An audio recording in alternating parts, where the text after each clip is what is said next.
एक हरे भरे जंगल में एक नन्हा पिल्ला रहता था जिसका नाम था टॉमी। टॉमी बहुत ही मासूम और भोला था, लेकिन उसकी एक छोटी सी समस्या थी। वह थोड़ा मोटा था और दौड़ने में बाकी पिल्लों से धीमा था। जंगल के दूसरे पिल्ले, खासकर टाइगर, सिमी और रोनी, हमेशा उसका मजाक उड़ाते थे। अरे टॉमी, तुम तो लुढ़कते हुए चलते हो, टाइगर ने हंसते हुए कहा। अगर हम रेस करेंगे तो तुम तो फिनिश लाइन तक पहुंचने से पहले ही सो जाओगे, सिमी ने मजाक बनाया। टॉमी को यह सब बहुत बुरा लगता, लेकिन वह कभी किसी से कुछ नहीं कहता। वह बस चुपचाप सब सुन लेता और फिर अकेले बैठकर रोता।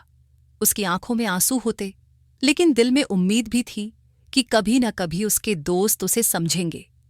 एक दिन जंगल में एक बड़ा खतरा आया। पास के पहाड़ों से भारी बारिश के कारण नदी में बाढ़ आ गई और छोटे जानवरों के लिए यह बहुत खतरनाक हो गया। तभी टाइगर का छोटा भाई, जो बहुत नटखट था, नदी के किनारे खेलते खेलते पानी में गिर गया। बचाओ, बचाओ!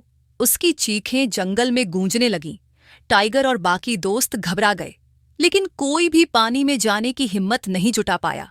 पानी का बहाव बहुत तेज था और अगर कोई कमजोर जानवर उसमें कूदता तो वह भी बह जाता। लेकिन टॉमी को अपने मोटे शरीर की ताकत का अंदाजा था। उसने बिना एक पल गंवाए नदी में छलांग लगा दी। पानी की तेज धाराओं से लड़ते हुए उसने हिम्मत और ताकत से टाइगर के छोटे भाई को पकड़ लिया और धीरे धीरे किनारे तक ले आया। टाइगर और बाकी दोस्त अवाक रह गए।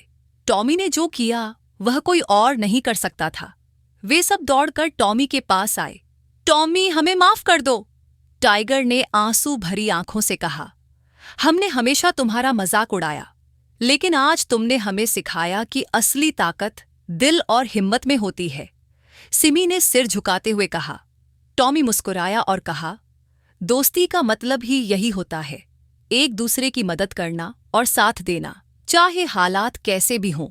उस दिन के बाद कोई भी टॉमी का मजाक नहीं उड़ाता था।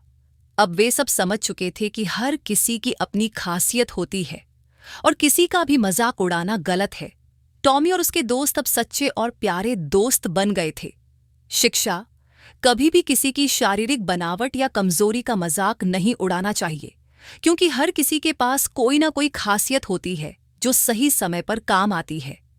अगर आपको यह वीडियो पसंद आया हो तो इसे लाइक करना ना भूलें।